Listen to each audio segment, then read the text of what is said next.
There are tales that echo through the corridors of time, stories so powerful they shape cultures, define values, and inspire generation after generation. Few are as enduring as Homer's Odyssey, a sweeping saga of war, love, temptation, and survival. Now imagine this tale retold by Stephen Fry, master storyteller, wit, and modern mythmaker. In Odyssey, Fry doesn't just revisit the ancient Greek epic.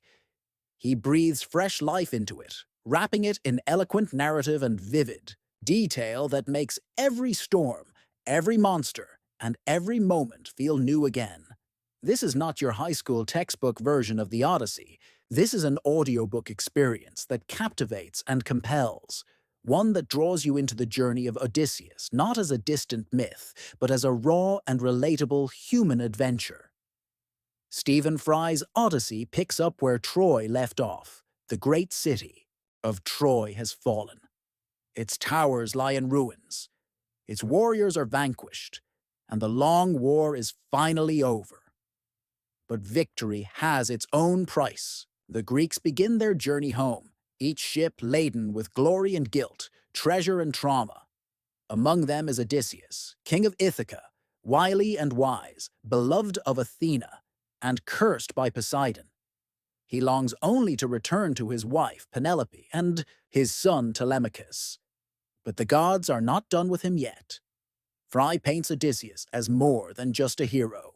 He is a survivor, a thinker, a man of contradictions. He is both cunning and kind, selfish and sacrificial. His journey is not just a test of endurance, but a series of moral crossroads that reveal the deepest parts of human nature. Fry's gift lies in peeling back the layers of this legendary figure and presenting him as someone who feels astonishingly modern. You don't just admire Odysseus. You understand him. You fear for him. You feel with him.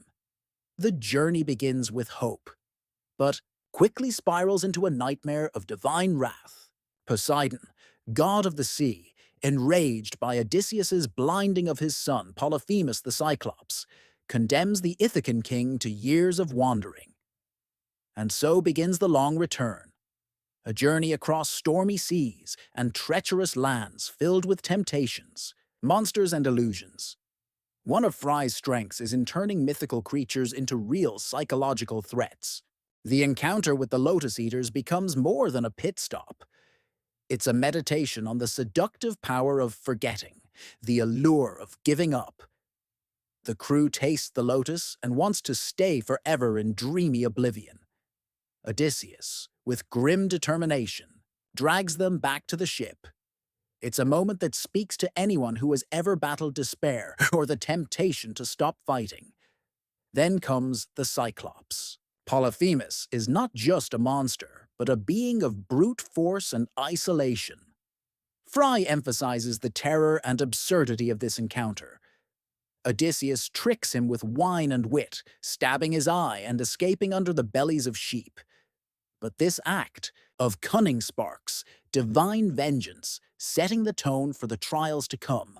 Fry captures the irony. Odysseus's intelligence both saves and curses him.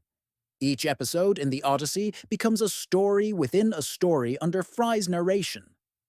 The island of Aeolus, the god of winds, who gifts Odysseus a bag containing all winds, but one is told with a blend of humor and tragic inevitability.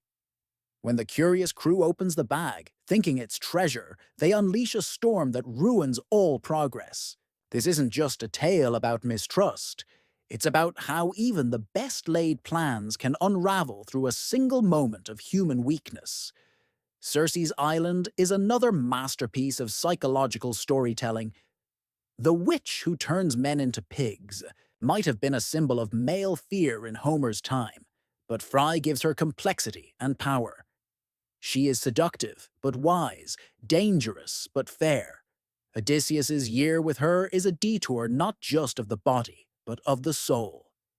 He could have stayed. Many would have. But his heart remains tied to Penelope. It's this pull of love, of home, of unfinished destiny that Fry constantly returns to. The descent into the underworld is where Fry truly shines. Few writers can make death so fascinating, so intimate. Odysseus meets ghosts of fallen comrades, hears prophecies, confronts the shadows of his choices. It's a haunting passage, filled with emotion and dread, but also insight. Fry does not just recount these meetings. He frames them as the ultimate confrontation with regret, with memory, with the inevitability of loss. We see that Odysseus is not unscathed by his adventures. Every victory carries weight. Every friend lost is a scar on his soul. Perhaps one of the most memorable episodes is the encounter with the Sirens. Their voices promise knowledge and bliss. Odysseus, curious but cautious, has himself tied to the mast while his crew blocks their ears. It's a metaphor for restraint in the face of irresistible desire. Fry's narration here is hypnotic. You can almost hear the sirens yourself. You understand why Odysseus, ever the seeker, cannot resist the call, even if it means torture. Then there is Scylla and Charybdis, the monster and the whirlpool, a literal rock and a hard place. Odysseus must choose. There is no perfect solution. He loses men either way. Fry doesn't shy away from the horror.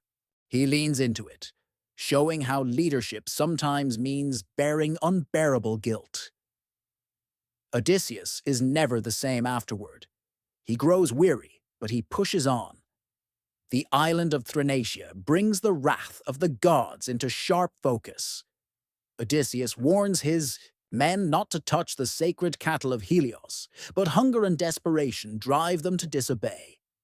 Their punishment is swift and absolute. The ship is destroyed. Only Odysseus survives.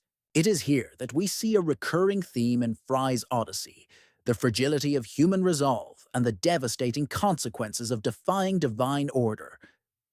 Odysseus eventually washes up on the island of Ogygia, where the goddess Calypso offers him immortality and endless pleasure if he stays. It's the ultimate test. He is alone. He is broken. But he refuses. He chooses mortality. He chooses home. Fry's retelling makes this choice feel monumental, not just romantic. It is about identity, about the courage to embrace the painful, fleeting beauty of a human life.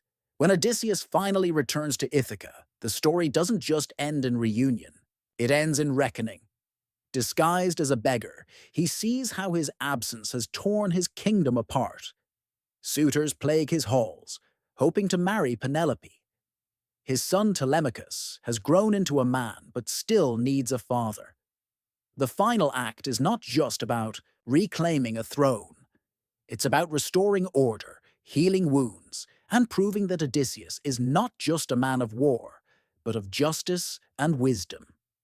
The slaughter of the suitors is brutal. Fry doesn't sanitize it, but he also doesn't glorify it. He presents it as the necessary conclusion to a long arc of betrayal, loyalty, and endurance. Penelope, ever clever, tests Odysseus one last time, and he passes. Their reunion is quiet but powerful. It's not a fairy tale ending. It's a homecoming that feels earned. What sets Fry's Odyssey apart is his voice. Witty, insightful, compassionate. He gives historical context without slowing the story. He explains Greek customs, beliefs, and politics in a way that enhances the narrative. He adds touches of humor and irony that bring the ancient world alive. He doesn't just retell the Odyssey. He translates its spirit for a modern audience. He shows us that the story of Odysseus is our story too. The struggle to find home, to overcome ourselves, to live fully even in the face of gods and fate. Stephen Fry's Odyssey is not just a book. It's an invitation to feel the wind of ancient seas on your face, to stand at the prow of a ship bound for danger and destiny, to face monsters both mythic and internal. It's a reminder that stories endure because they speak to something eternal in us. If you've ever felt lost and longed to be found, if you've ever battled temptation or held on to love across impossible distance, this is your story, too. Fry doesn't just make the Odyssey accessible, he makes it essential. Whether you're revisiting the epic or discovering it for the first time, this audiobook promises a journey you won't forget. So get ready to sail beyond the edge of the map. Because with Stephen Fry as your guide, the adventure of Odyssey is not just timeless, it's utterly alive. If you want to listen full audiobook for free, link in description,